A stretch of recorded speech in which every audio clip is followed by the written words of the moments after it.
The most dangerous thing a powerful man can do is believe he has taken everything from the woman who once built his world. On a cold October morning in Manhattan, the financial news cycle erupted with a headline that traveled through boardrooms, trading floors, and quiet kitchen tables across America. Billionaire investor Alexander Drake had finalized one of the most ruthless divorces Wall Street had ever witnessed. According to the court filings, he had taken everything: the penthouse overlooking Central Park, the private investment accounts, the luxury homes in Aspen and Malibu, even the majority ownership of Drake Capital, the empire that had made him a legend before his 40th birthday. Analysts called it a masterclass in legal strategy. Commentators praised the precision of his attorneys. In the language of finance, Alexander Drake had executed a flawless extraction. But what no one understood that morning, what the reporters typing their articles and the investors refreshing their market dashboards could not possibly know, was that the true story of that divorce had nothing to do with what Alexander Drake had taken. The real story was about what he believed he had won. 3 years earlier, before the headlines, before the courtroom cameras, before the quiet war that ended a marriage, Evelyn Carter Drake used to stand beside the tall windows of their penthouse on the 82nd floor and watch the sunrise spill gold across Manhattan. From that height, the city looked calm, almost peaceful, the early traffic crawling like distant ribbons of light along Fifth Avenue, while Central Park stretched beneath them like a painted landscape. It had been Alexander's favorite view, though few people knew that the penthouse had never truly been his idea. It had been Evelyn's. She had been the one who studied the real estate reports late at night, while Alexander built his reputation as the youngest hedge fund founder on Wall Street. She had been the one who told him that Manhattan wasn't just where fortunes were made, it was where they were remembered.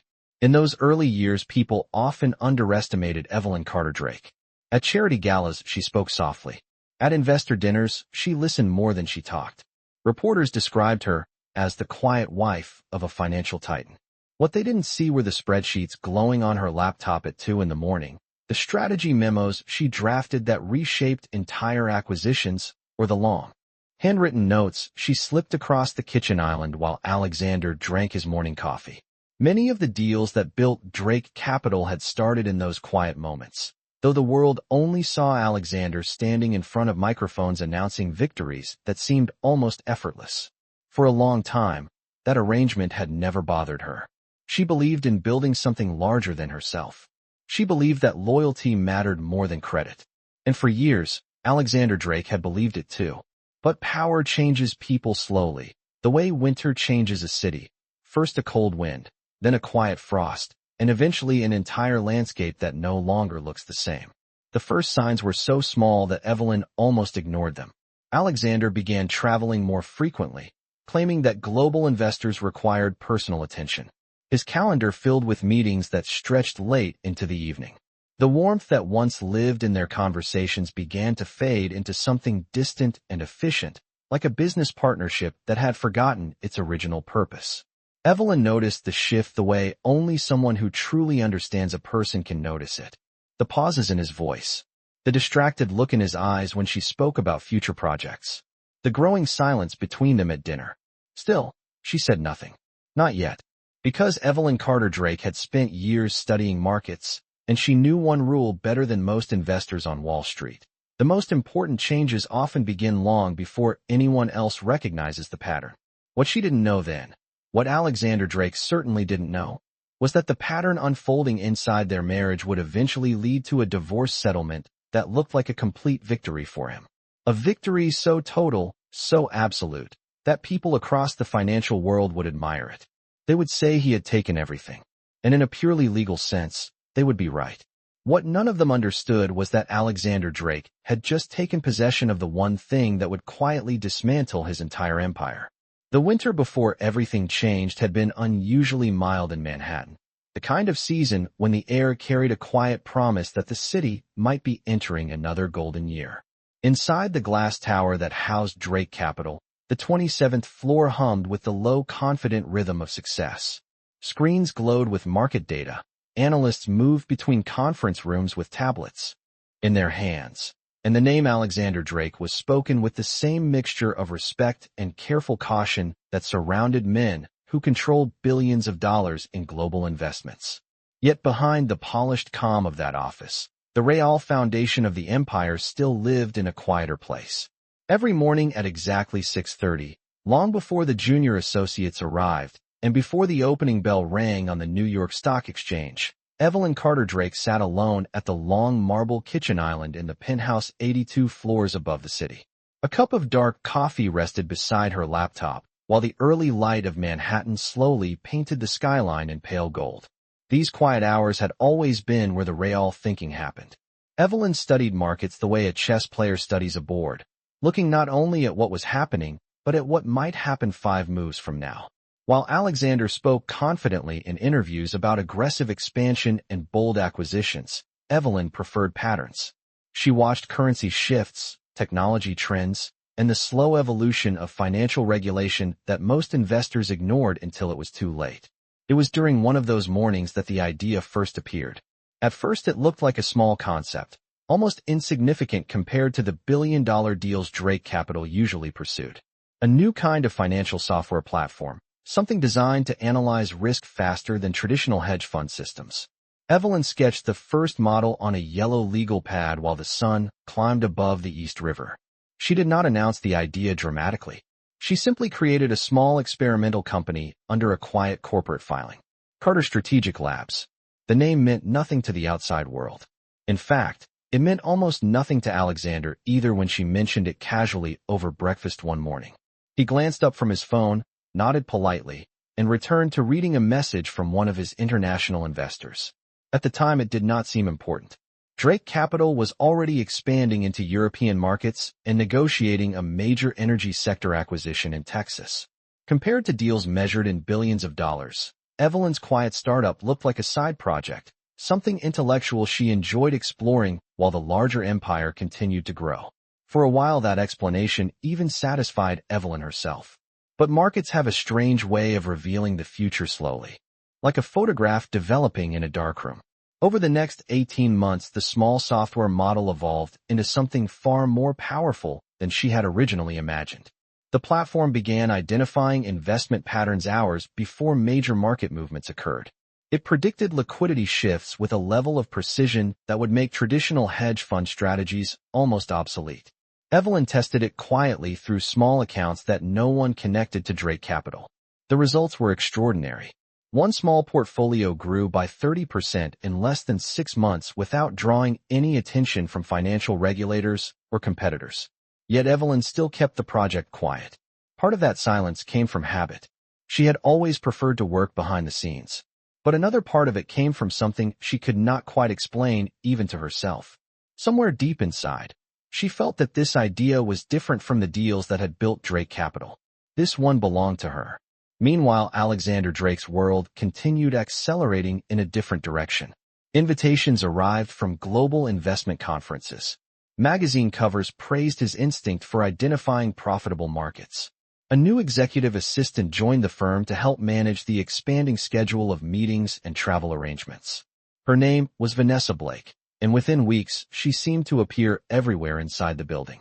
She organized investor briefings, coordinated media interviews, and accompanied Alexander to events where photographers captured the rising legend of Wall Street standing beside the newest member of his executive staff. None of this looked unusual to outside observers. Successful companies often grow quickly. Schedules become crowded. New executives arrive. But Evelyn noticed the details others missed. The growing distance in Alexander's voice when he spoke on the phone late at night. The way certain meetings suddenly happened outside the office. The quiet shift in the atmosphere of the penthouse when he returned from long trips that seemed to multiply each month. Still she said nothing. Because Evelyn Carter Drake understood something that many powerful men never truly learn. When the foundations of a system begin to change, the smartest move is not always to react immediately.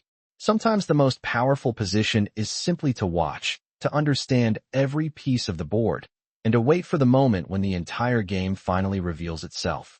The email arrived on an ordinary Tuesday afternoon, the kind of quiet moment that usually disappears inside the endless rhythm of Manhattan's financial district. Outside the glass walls of Drake Capital, Traffic moved steadily along Park Avenue while autumn sunlight reflected off rows of skyscrapers like scattered mirrors. Inside the office, the day had been calm. Evelyn Carter Drake sat at her desk reviewing a series of projections generated by the experimental system she had been quietly developing for nearly 2 years. The software had begun to evolve beyond her expectations, identifying market movements before they became visible to traditional hedge fund models. She had just finished adjusting one of the algorithms when a soft notification appeared in the corner of her laptop screen. It was a message from Alexander. That alone was not unusual. What made her pause was the subject line. The message had clearly not been meant for her. For a moment she assumed it was simply a scheduling error, perhaps a message forwarded by mistake during one of Alexander's busy days filled with meetings and investor calls. But something about the tone of the subject line felt strangely personal. Evelyn clicked the message slowly, not with suspicion but with the quiet curiosity of someone who had spent years understanding how small details often reveal larger truths. The words on the screen were brief, almost casual. A dinner reservation confirmed at a private restaurant overlooking the Hudson River. The message ended with a simple sentence that did not belong in a business conversation. Looking forward to tonight. The warmth in that line did not match the professional tone Alexander normally used with colleagues or clients. For a few seconds Evelyn simply stared at the screen, the sunlight from the window reflecting softly across the polished surface of her desk. It would have been easy to dismiss the message as nothing, but years of studying patterns had taught her that the smallest irregularities often matter the most. Evelyn closed the email without responding. She did not confront Alexander that evening when he returned to the penthouse later than usual. She did not ask about dinner reservations or unexpected messages. Instead, she did something that came far more naturally to her. She observed. Over the following weeks the patterns became clearer. Alexander's travel schedule grew even more crowded. Several meetings began appearing on his calendar without the usual documentation attached to them. At the office, Vanessa Blake's presence continued to expand in quiet but noticeable ways. She attended strategy sessions that normally included only senior partners. She coordinated meetings that required direct access to Alexander's private office. She even accompanied him to an investor conference in San Francisco where the two of them appeared together in several photographs posted by financial news outlets covering the event. None of these details proved anything on their own. Successful companies often reorganize leadership roles. Assistants frequently evolve into executive coordinators. From the outside, everything still looked professional. But Evelyn understood something that outsiders did not. Human behavior follows patterns, just like financial markets. The signals appear long before the full movement becomes visible. One evening near the end of November, she stood again at the tall windows of the penthouse watching the lights of Manhattan spread across the night sky. Alexander was still at the office. Or at least that was the explanation he had given earlier that afternoon. Evelyn did not feel anger. Not yet. What she felt instead was a strange sense of clarity. For months, she had been quietly building something of her own. Carter Strategic Labs had grown from a small experiment into a system capable of reshaping how hedge funds predicted risk. The algorithms she had written were already outperforming many of the strategies used by Drake Capital itself. In another life, she might have celebrated that success openly with Alexander, the way they once celebrated every new milestone together. But tonight the city lights reflected in the glass like distant constellations, and Evelyn realized something important about the life she had been living. For years she had helped build an empire that carried someone else's name. If the quiet shifts she had been observing were truly leading where she suspected they might, then the future of that empire might no longer belong to both of them. Somewhere far below, traffic moved steadily through the streets while the towers of Manhattan stood silent against the dark sky. And in that quiet moment, Evelyn Carter Drake began to understand that the game she had spent years helping Alexander master was about to change in ways neither of them fully expected. The night of the gala arrived with the quiet confidence that only Manhattan in winter could carry. Snow had fallen lightly during the afternoon, leaving a thin white shimmer along the edges of Fifth Avenue while black cars lined the curb outside the Grand Astoria Ballroom. Inside, the air glowed with warm golden light reflecting off crystal chandeliers and polished marble floors. Investors, executives, and journalists moved through the room with the practiced ease of people who lived in the world of large numbers and quiet power. Drake Capital's annual investor celebration had become one of the most anticipated events on the financial calendar, a place where billion-dollar partnerships often began with nothing more than a polite conversation beside a glass of champagne. Alexander Drake stood near the center of the room speaking with a group of international investors, his posture relaxed, his voice calm, every gesture reflecting the confidence that had made him one of the most admired figures on Wall Street. Across the ballroom, cameras occasionally flashed as reporters captured images for the next morning's financial pages. From a distance, it looked like the portrait of a man completely in control of his empire. Evelyn Carter Drake arrived quietly a few minutes later. Her black evening dress moved softly as she stepped into the ballroom, elegant without drawing unnecessary attention. For years, she had attended these gatherings beside Alexander, greeting investors and offering thoughtful insight during conversations about markets and global trends. Tonight felt different, though the room itself had not changed. The music was the same soft jazz ensemble they hired every year. The lighting still reflected off the long mirrored walls. Yet the atmosphere carried a subtle tension that Evelyn could sense the moment she entered. She moved slowly through the crowd, exchanging polite greetings with several familiar partners from the firm. Many of them smiled warmly, unaware that the foundations of the marriage they admired were already beginning to shift beneath the surface. Evelyn's eyes eventually found Alexander across the room. For a moment, she simply watched him the way one studies a complex equation before writing the first line of a solution. Standing beside him was Vanessa Blake. The young executive assistant wore a silver dress that reflected the ballroom lights like small sparks of glass. She stood close enough to Alexander that their conversation looked almost private even while surrounded by dozens of guests. Alexander leaned slightly toward her while speaking, his expression relaxed in a way Evelyn had not seen in months. The scene lasted only a few seconds, but sometimes a few seconds are enough for the truth to reveal itself completely. Evelyn did not interrupt them. She did not create a scene or confront anyone in the middle of a crowded ballroom. Instead, she walked calmly toward the long window overlooking the snow-covered city streets below. Manhattan stretched outward beneath the night sky, glowing with thousands of lights that flickered like distant stars. Behind her, the music continued. Glasses clinked together, and conversations floated through the air like the low murmur of an ocean tide. A few minutes later, Alexander approached her. His expression was composed, though something in his eyes suggested he already understood what she had seen. For a moment, neither of them spoke. The silence between them felt heavier than any argument. Finally, Alexander rested one hand lightly on the railing beside the window and looked out across the city. His voice, when he spoke, was calm and measured, the tone of a man discussing a business decision rather than the end of a marriage. He said that things had changed. He said that the demands of his life and the direction of the company required a different future. He explained that the situation would be easier for both of them if they handled it quietly and professionally. Divorce papers, he added, would be prepared within the week. Evelyn listened without interrupting. The words did not surprise her. In truth, she had already recognized the pattern weeks earlier. When Alexander finished speaking, he finally turned toward her as if waiting for a reaction. The ballroom lights reflected softly in the glass behind them, while the city stretched endlessly into the night. Evelyn Carter Drake did not raise her voice. She did not ask questions or demand explanations. Instead, she simply nodded once, a small calm gesture that carried far more weight than anger ever could. In that moment, Alexander Drake believed he had already won the final move of a long and complicated game.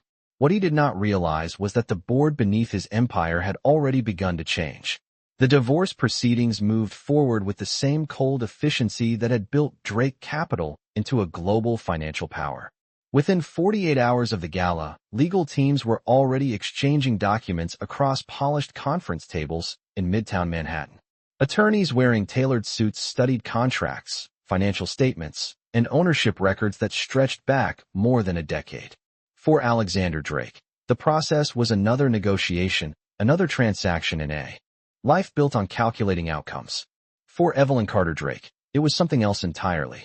She arrived at the law office on Madison Avenue early on a gray January morning, the winter air sharp against the quiet streets outside. Inside the building, the conference room overlooked the skyline that had defined so much of their shared life. Floor-to-ceiling windows framed the towers of Manhattan, while the Hudson River moved slowly in the distance like a strip of cold steel beneath the winter sun. Across the long glass table, Alexander's attorneys had arranged a neat stack of documents that represented the future of two very different lives.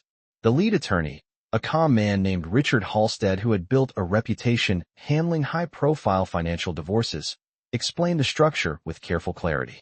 Alexander Drake would retain full control of Drake Capital along with the penthouse apartment and the majority of their joint investment portfolios. Several luxury properties would also remain under his ownership as part of the final settlement.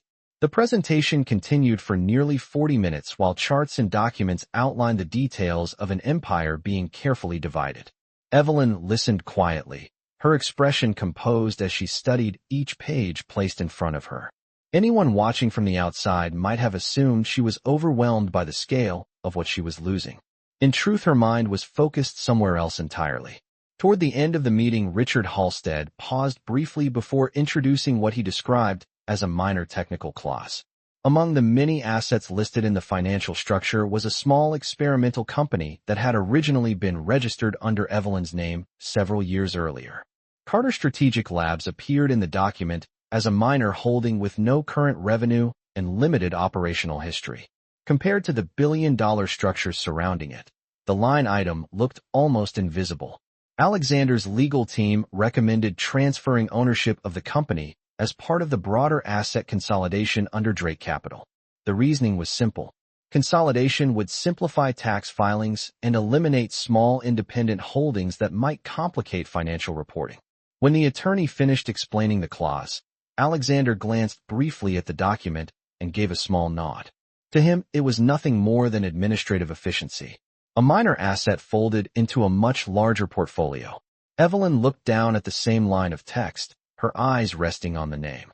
She had written years earlier during those quiet mornings when the city was still asleep beneath the rising sun. Carter Strategic Labs. For a moment the room felt very still. Outside the windows, a thin layer of snow drifted across the rooftops of Manhattan, while distant traffic moved along the avenues far below. Richard Halstead asked politely whether she had any objections to the transfer. Evelyn lifted her gaze from the document and looked briefly toward Alexander across the table. His attention had already shifted toward another section of the agreement, his expression confident, certain that the outcome of the negotiation had been secured long before the meeting even began. She returned her eyes to the page and signed her name with a steady hand. The pen moved smoothly across the paper, leaving behind a quiet signature that finalized the transfer. No one in the room reacted. For the attorneys, it was simply another completed line in a long contract. The meeting concluded shortly afterward with the professional calm typical of high-value financial settlements. As the lawyers gathered their documents and discussed filing procedures, Alexander stood near the window speaking with one of his advisors about upcoming investor meetings. Evelyn collected her coat and stepped into the hallway where the muted sound of office phones and distant conversations filled the air. A few minutes later, she walked out onto the cold Manhattan sidewalk, the winter wind moving gently between the tall buildings as the city continued its endless motion. Somewhere high above those streets, Alexander Drake believed he had secured every valuable piece of the empire they had once built together. What he did not understand was that in claiming that small forgotten company on the final page of the contract, he had unknowingly taken possession of something far more complicated than a minor corporate asset. Spring arrived in Manhattan quietly that year, the way it often does after a long winter, with the snow melting into thin streams along the sidewalks and the first warm sunlight reflecting against the glass towers of the financial district. For most people, the season meant renewal, a sense that the city was beginning another cycle of ambition and opportunity. For Evelyn Carter Drake, it meant something simpler. It meant starting over. 3 weeks after the final divorce papers were filed, she left the last traces of her old life behind. The penthouse, overlooking Central Park, was no longer hers. Drake Capital belonged entirely to Alexander now, along with the investment portfolios and the carefully polished reputation that had once been shared between them. On a quiet morning just after sunrise, Evelyn stepped out of a taxi on a smaller street in Brooklyn where the buildings were older and the pace of life moved with a slower rhythm.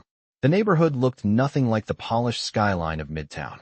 Brick storefronts lined the avenue, coffee shops opened their doors for the early crowd, and the air carried the smell of fresh bread from a bakery at the corner. It was not the world of billion-dollar negotiations and global financial headlines. It was simply a place where people worked, built things, and quietly moved forward. Evelyn carried a single suitcase up the narrow steps of a modest brownstone apartment she had rented under her own name. The space inside was simple. A small living room with tall windows facing the street. A narrow kitchen with a wooden counter worn smooth from years of use. A bedroom that held little more than a bed, a desk, and a bookshelf waiting to be filled. To anyone else, the apartment might have looked like a dramatic fall from the luxury she had once known.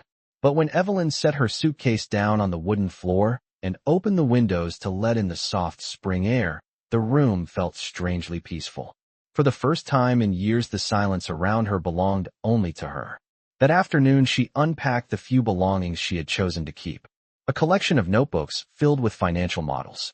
Several hard drives containing the early versions of the system she had built. And the laptop she had used during those quiet mornings when Carter Strategic Labs had first existed as nothing more than an idea written across a yellow legal pad. The name of that company no longer belonged to her. According to the divorce settlement, it now sat somewhere inside the massive corporate structure of Drake Capital. Alexander Drake likely viewed it as a miner holding buried beneath layers of far more valuable assets. Evelyn understood something he did not. Ownership on paper did not always equal understanding. Over the next several weeks, she settled into a new routine. Each morning, she walked to a small cafe 2 blocks away, where the owner greeted regular customers by name and the coffee was served in simple ceramic cups instead of polished glass. She brought her laptop and spent hours refining the algorithms she had created long before the divorce. Without the distractions of the old life she had once lived, the work moved faster than ever. The system evolved quietly, learning from market patterns, adapting to new data streams, growing more precise with each passing day. Meanwhile, across the East River, the empire Alexander Drake believed he had secured continued operating with the same confident momentum. Drake Capital expanded into new investment sectors. Investors praised Alexander's leadership in interviews, and the financial press described him as a symbol of unstoppable success. No one noticed the quiet apartment in Brooklyn where Evelyn Carter Drake sat near a sunlit window writing lines of code that no analyst on Wall Street had ever seen before. Some evenings, she walked along the Brooklyn waterfront where the skyline of Manhattan rose across the river like a distant monument to the life she had once lived.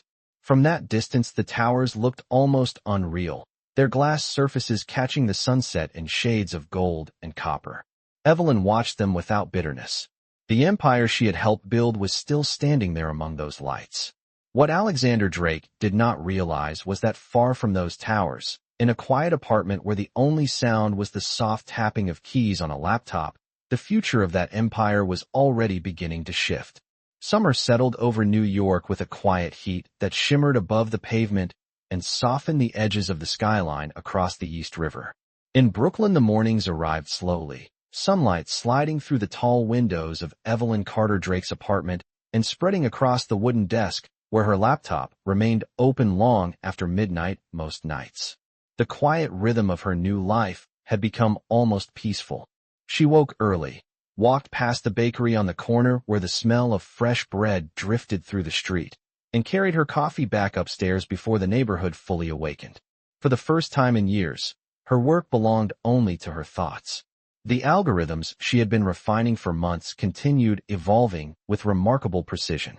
Lines of code unfolded into patterns that could see shifts in financial behavior hours before traditional hedge fund models recognized them.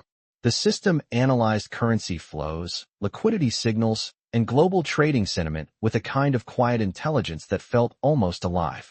Evelyn watched the results carefully, not with excitement, but with the steady patience that had always guided her decisions. Markets rewarded discipline more than ambition, and discipline had become her greatest advantage. Meanwhile, across the river, Drake Capital continued to operate beneath the confident leadership of Alexander Drake. Financial magazines published new profiles celebrating his strategic vision. Interviews praised his ability to anticipate global trends. Vanessa Blake now appeared frequently beside him during public appearances, her role in the company quietly evolving from executive assistant to senior operations coordinator. To the outside world, the empire looked stronger than ever. Investors saw only growth charts and expanding portfolios. No one questioned the structure of the machine that produced those results. Inside Drake Capital's headquarters, however, a small and easily overlooked corporate holding began creating subtle complications within the company's internal systems. Carter Strategic Labs remained buried inside the financial structure Alexander had acquired during the divorce settlement. To him, it had always been a minor asset with no immediate value. In fact, he rarely thought about it at all. The company existed only as a quiet line item in a long spreadsheet of holdings managed by Drake Capital's technology division. Yet over time, the internal analysts responsible for reviewing dormant corporate assets began noticing strange activity. The company contained complex code frameworks that no one inside the firm fully understood. The software appeared capable of analyzing market data in ways far beyond the capabilities of Drake Capital's existing systems. Several junior engineers attempted to study the program, but the architecture was unusually sophisticated. Without the original developer guiding them, the code behaved like an intricate puzzle with half its instructions missing.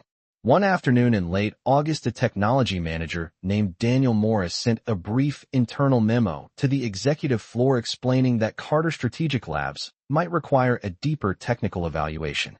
The memo reached Alexander Drake during a routine strategy meeting with his senior partners. He glanced briefly at the message while the discussion continued around the long conference table.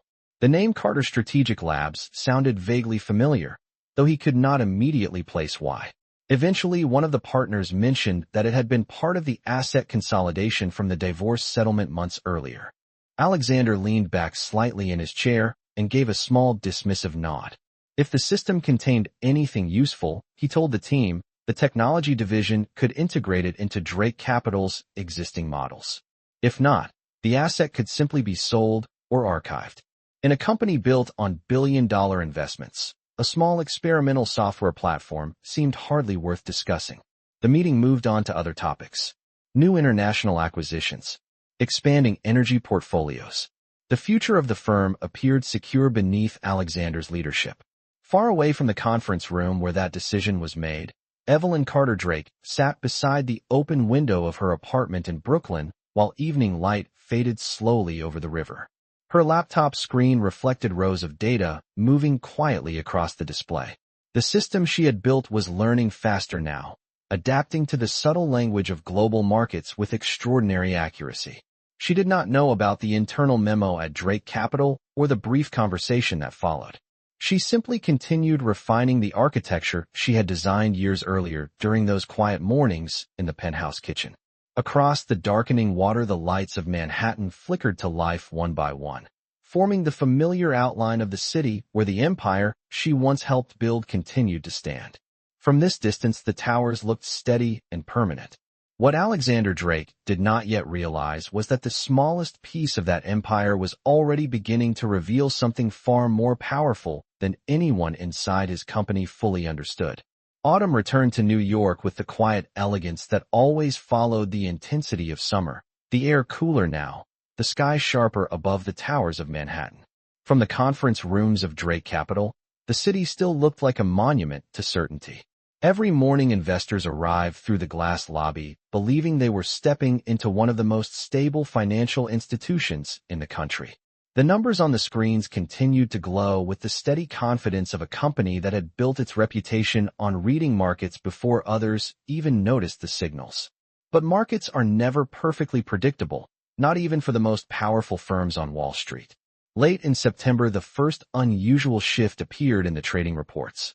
It was small at first, almost invisible, a pattern of micro-movements across several sectors that normally moved independently of one another. Commodities fluctuated slightly out of rhythm with currency flows. Technology equities reacted hours earlier than historical models predicted. The anomalies were not dramatic enough to cause alarm, but they were unusual enough that analysts inside Drake Capital began reviewing their forecasting systems more closely.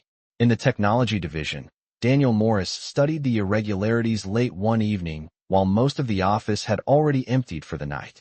The soft glow of multiple monitors reflected across his desk as rows of data scrolled slowly across the screen. What he noticed disturbed him more than the irregularities themselves. The firm's predictive models were not failing. They were simply reacting too late. Somewhere in the global market, someone seemed to be moving just ahead of Drake Capital's strategies, identifying opportunities minutes or sometimes hours before the firm could respond. The difference was small but consistent, and on Wall Street small differences eventually become large consequences. Daniel remembered the experimental system buried inside the company's corporate structure, the same one mentioned in his earlier memo months before. Carter Strategic Labs. He reopened the archived code repository and began studying the program again with greater attention. The architecture still puzzled him. The algorithms appeared capable of reading market behavior in real time with extraordinary sensitivity, identifying liquidity shifts before they became visible in traditional trading signals. Whoever designed the system had built something far beyond a simple predictive model. It looked more like a living map of financial behavior. Yet the company had never integrated the software into Drake Capital's active trading infrastructure. The code remained untouched, an unexplored tool sitting quietly inside the company's enormous technological resources. Daniel prepared another internal report describing what he had discovered. This time the message carried a stronger recommendation. If the system inside Carter Strategic Labs performed the way it appeared to on paper, it might represent a significant strategic advantage. The report eventually reached Alexander Drake during a strategy review meeting with his senior partners. The room overlooked Midtown Manhattan, where autumn sunlight reflected against the windows of neighboring towers. Alexander listened patiently while Daniel explained the system's potential capabilities. When the presentation finished, Alexander leaned back in his chair and studied the screen showing lines of unfamiliar code. For a moment, he felt the faintest echo of recognition, as if the name Carter Strategic Labs carried a memory just out of reach. Then he remembered the divorce settlement and the small experimental company that had been transferred to his ownership during the final negotiations. Evelyn's old project. The thought passed quickly through his mind and disappeared just as fast. Alexander had always believed that successful companies were built through decisive action, not curiosity about unfinished experiments. If the technology division believed the software had potential, he said calmly, they were free to explore it further. If it turned out to be useless, the firm could simply sell the asset to a technology buyer. Either way, it was a minor detail compared to the billion-dollar strategies Drake Capital managed every day. The meeting moved forward, shifting attention to larger investment plans and global expansion opportunities. Across the river in Brooklyn, Evelyn Carter Drake closed her laptop one evening as the last light of sunset reflected across the water toward Manhattan. The system she had built was now operating with quiet precision inside several small investment accounts she controlled privately. The results were extraordinary. Markets that once required weeks of analysis now revealed their intentions within hours. She did not celebrate the success loudly. Instead, she simply watched the skyline in the distance where the towers of Drake Capital stood among the lights of the city. Somewhere inside that empire, the system she had created still existed as a forgotten asset, misunderstood and largely ignored.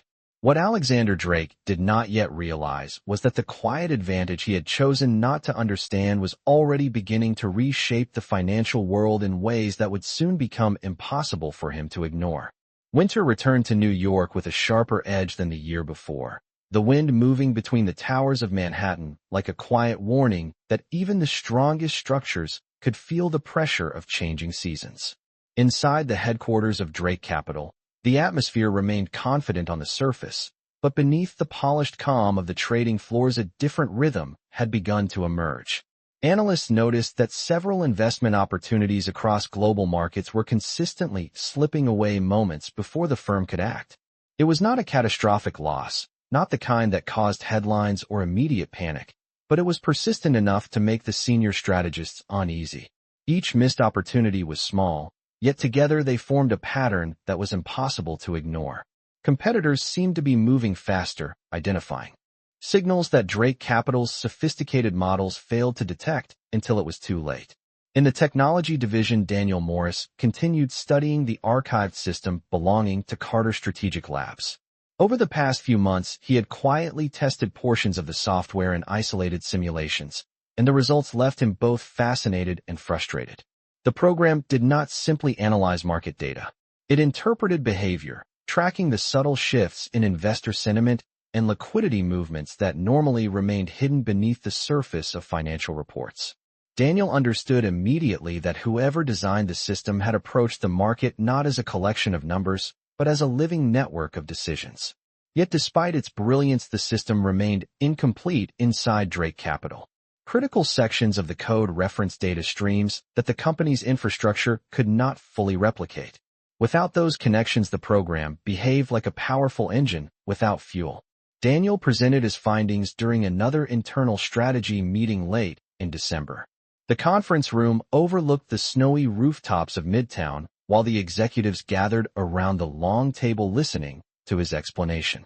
He described the potential of the system carefully, emphasizing that if it were fully operational, it could transform the firm's predictive capabilities.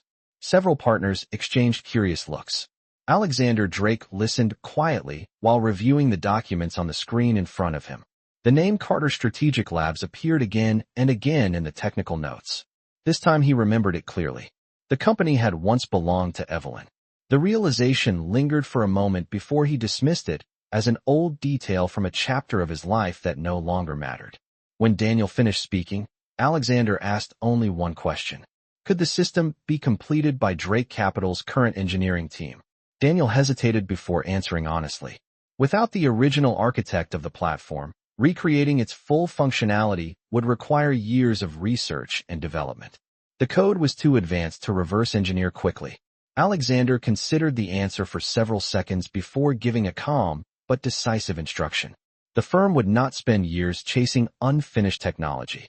If the asset held theoretical value, the company could sell it to a technology investor and focus on the strategies that had already made Drake Capital successful. The decision closed the discussion. Daniel returned to his office, knowing the system would likely be archived permanently. Across the river in Brooklyn, Evelyn Carter Drake watched snow fall softly outside her apartment window while reviewing the latest results from the quiet network of investment accounts she had established over the past year. The algorithms she designed were now operating at full strength, analyzing the same global markets that Drake Capital studied every day. The difference was timing.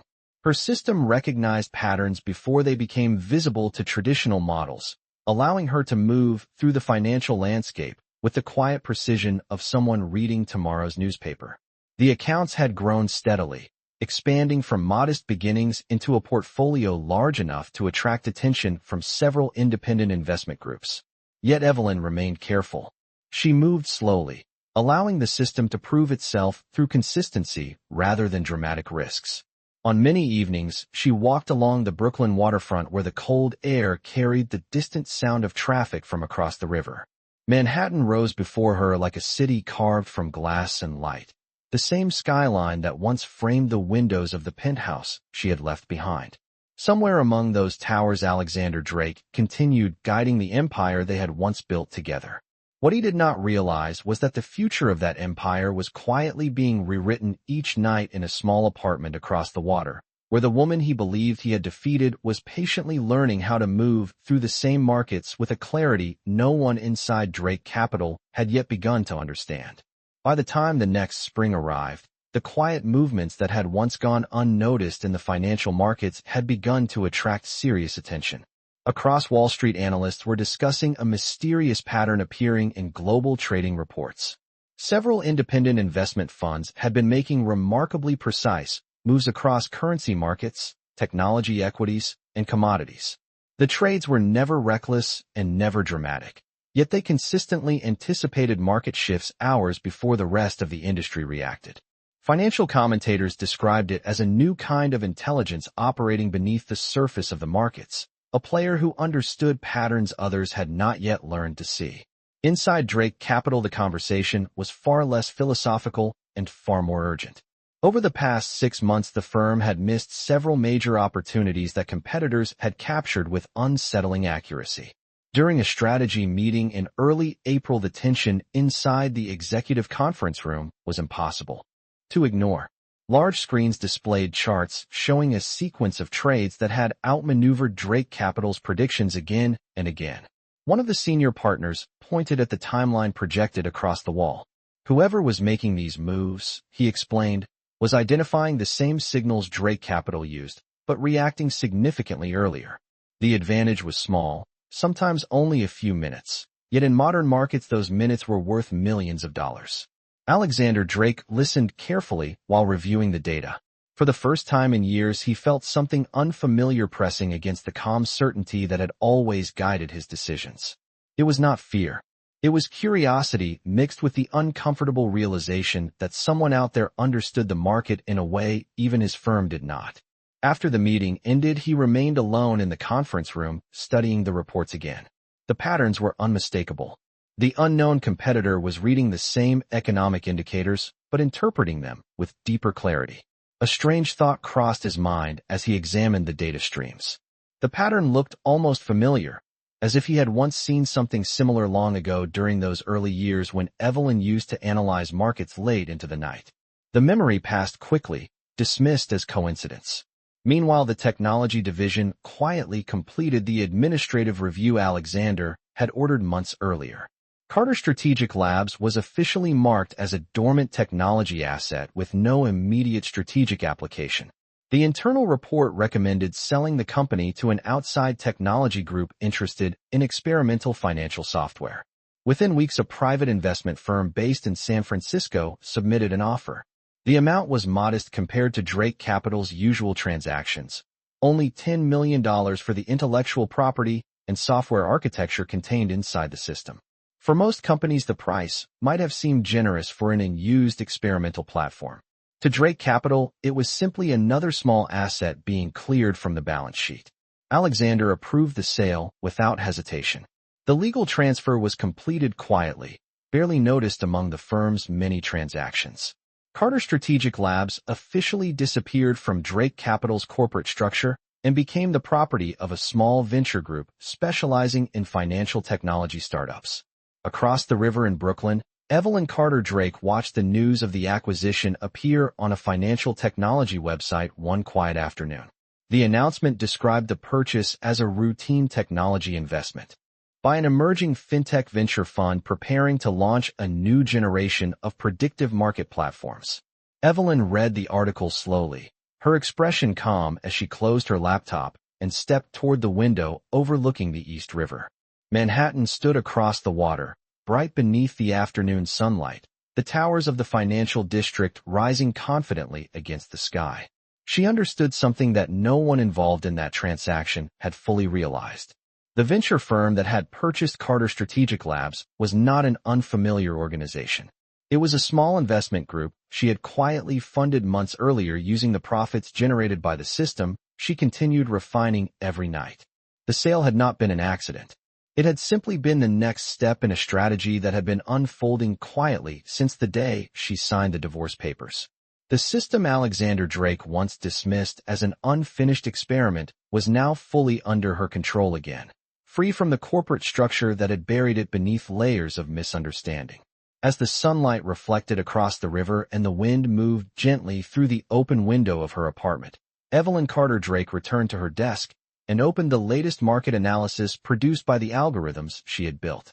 The numbers unfolding across the screen revealed opportunities stretching across global markets like invisible pathways waiting to be explored. Far across the water, the empire of Drake Capital continued operating with the same confidence it had always displayed. What Alexander Drake did not yet realize was that the quiet advantage he had sold for $10 million was now beginning to move through the financial world with a precision powerful enough to reshape the future of the very empire he believed was still entirely his. The Summer Financial Conference in Chicago had always been one of the most respected gatherings in the investment world, a place where hedge fund leaders, technology innovators, and global market strategists came together to discuss the future of finance. That year, the atmosphere felt different from the moment the first keynote began. Conversations in the hallways were not about the usual topics of interest rates or emerging markets. Instead, everyone seemed to be discussing the same quiet mystery that had been unfolding across trading floors for nearly a year. A new financial technology firm had begun reshaping the rhythm of global markets. Its trades were precise, patient, and remarkably accurate. Investors who partnered with the firm reported results that sounded almost impossible. Market shifts were anticipated before they appeared in traditional forecasting models, and risk management decisions seemed guided by a deeper understanding of economic behavior. The company responsible for these results was introduced during the conference's opening panel, Carter Global Analytics. The name spread quickly through the crowd of analysts and journalists filling the ballroom. Few people had heard of the firm before the previous year, yet its influence was already visible across several sectors of the global market. The presentation described a proprietary predictive system capable of analyzing real-time liquidity flows and behavioral trading signals with extraordinary accuracy. For many attendees, the technology sounded revolutionary. For Alexander Drake, sitting in the second row among several of Wall Street's most recognizable executives, the name Carter Global Analytics produced a reaction he did not expect. Something about the name Carter stirred a faint memory that had remained buried beneath years of financial negotiations and boardroom decisions. As the presentation continued, a series of charts appeared on the massive screen above the stage. The graphs displayed market predictions generated by the firm's proprietary system. Alexander studied the patterns carefully, his attention sharpening with every slide. The logic behind those predictions felt strangely familiar. The method of interpreting data, the emphasis on behavioral signals rather than raw price movement. Even the structure of the algorithmic analysis echoed ideas he had once seen scribbled across yellow legal pads during quiet mornings in the penthouse kitchen. The thought struck him suddenly and with surprising force. Evelyn.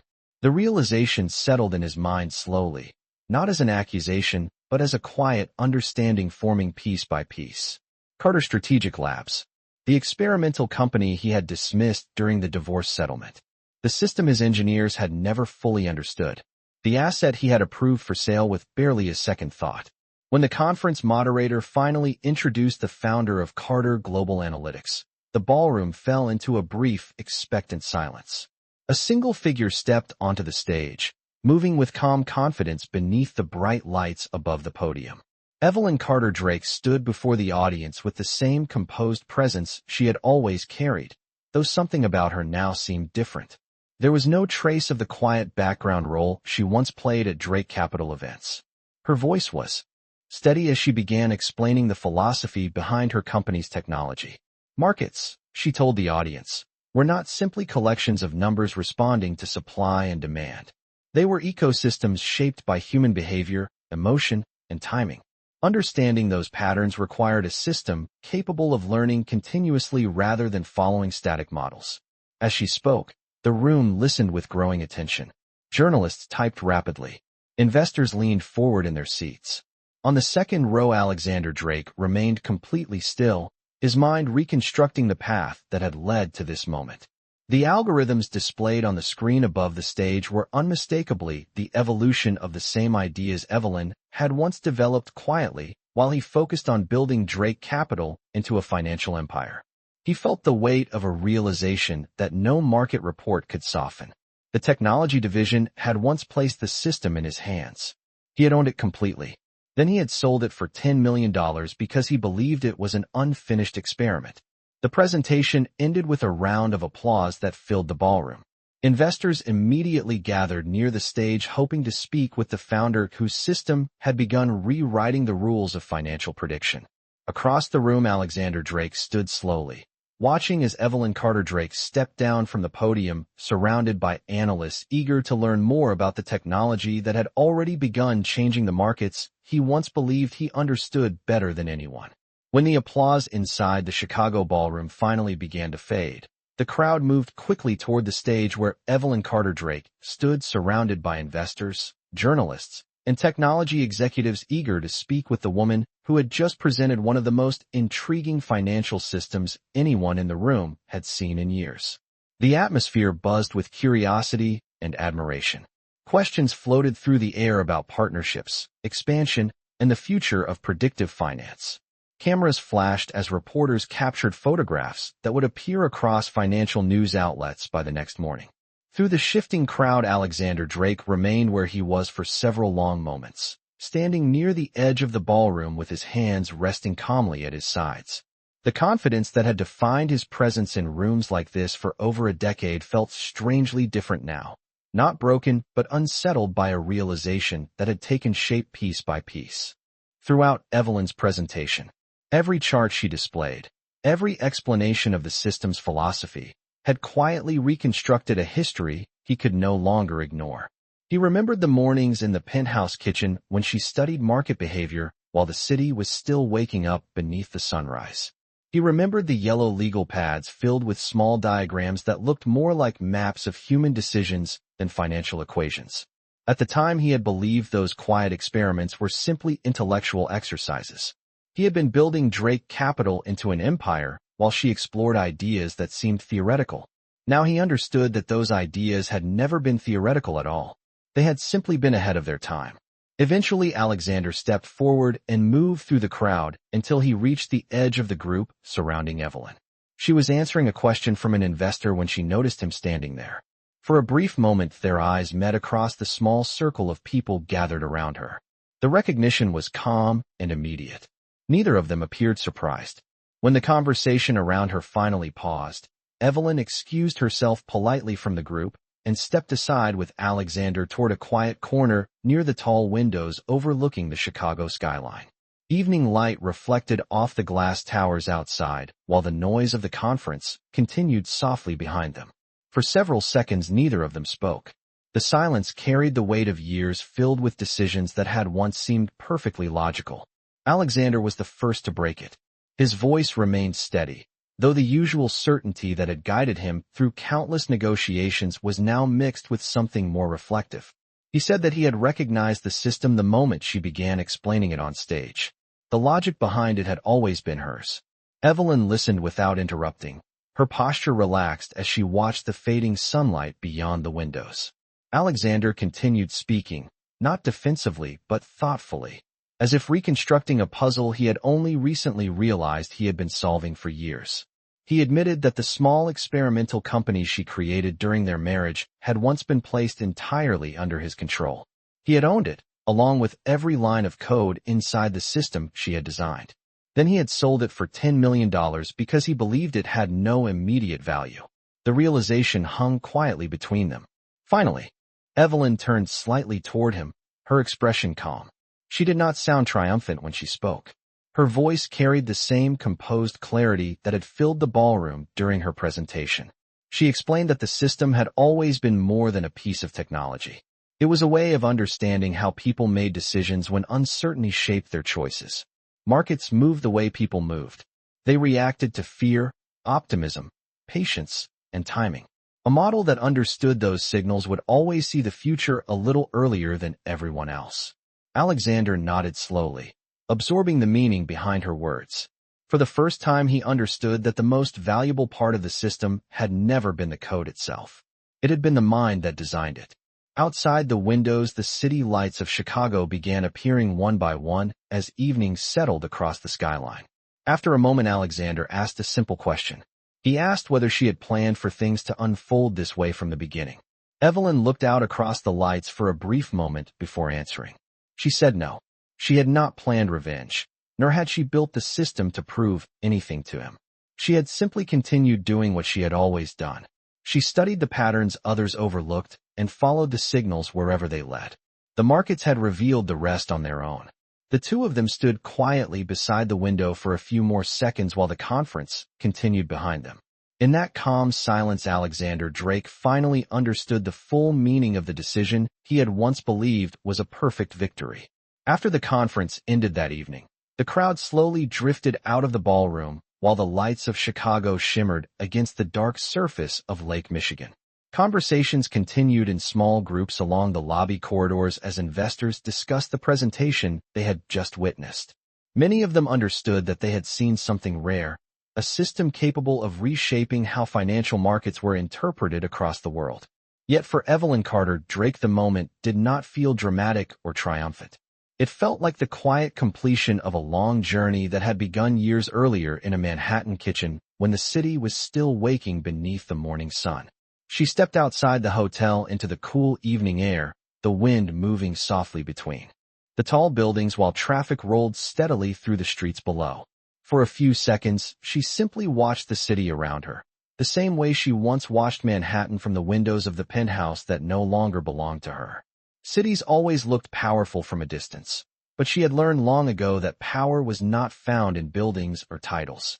It lived in understanding the patterns that shaped the world beneath those lights. Inside the conference hall, Alexander Drake remained near the tall windows where they had spoken earlier. The conversation they shared had not been hostile, and it had not been emotional. Instead, it had carried the calm clarity that sometimes arrives when people finally see the truth behind a long chain of decisions. Alexander had built Drake Capital through discipline, ambition, and an instinct for opportunity. For years, those qualities had made him one of the most respected figures on Wall Street. Yet standing there that night, he understood something he had overlooked while building his empire. Some advantages could not be measured in spreadsheets or balance sheets.